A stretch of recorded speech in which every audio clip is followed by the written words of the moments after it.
Most police agencies understand their calls for service at a high level. What they often have less visibility into is how deployment choices affect operational capacity. Demand on duty was built to close that gap. It helps police leaders understand the relationship between demand, deployment, resourcing, and budget in a single, connected framework. We'll start with the Calls for Service tab. This is the demand side of the model, and for most agencies, it's the most familiar part of the story. Here we can see a clear visual picture of incoming demand broken down by type, volume, and pattern.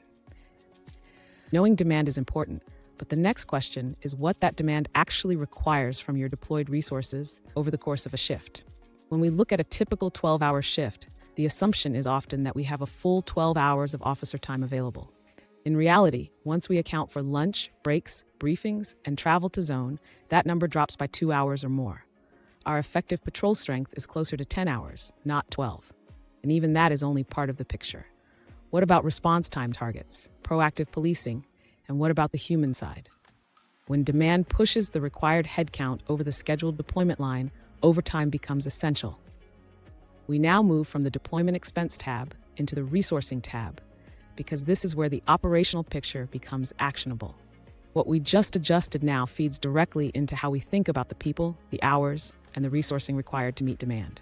On the resourcing tab, we can see our authorized strength alongside a clear picture of our true effective patrol strength based on the deployment expenses we just accounted for. From here, we can layer in the other variables that shape resourcing in the real world. For example, we may have 4 supervisors who aren't directly contributing to patrol strength. We may also have a couple of officers on vacation, others away on mandatory training, and one on medical leave. As we account for each of these, we can immediately see how deployable watch strength shifts and what that means for our ability to hit response targets. We can also set our service targets directly in the tool. That includes proactive policing targets, response time targets, and dedicated hours for community engagement or special events. Each of these has a direct impact on the effective patrol strength required to meet our obligations.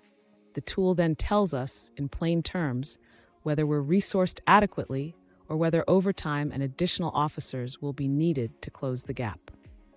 At the top of the screen, we can also switch our view from hours required to the number of officers required, and switch time parameters by shift, by week, by month, or across the full year. That gives us a comprehensive picture of resource requirements scaled to whatever decision we're trying to support. The final piece is making sure this analysis reaches the people who need it. This methodology shows the real resourcing required to meet your policing needs on a daily, weekly, monthly, and annual basis. The reporting feature lets you take those findings directly to governance and budget stakeholders in a format that's clear, defensible, and grounded in your own data. The outputs reflect actual operational needs. They account for every hour of an officer's time, using your agency's own data to show what's truly required to serve the community. That gives chiefs, boards, and councils a shared starting point for resourcing conversations and supports both better budget decisions and a healthier workforce.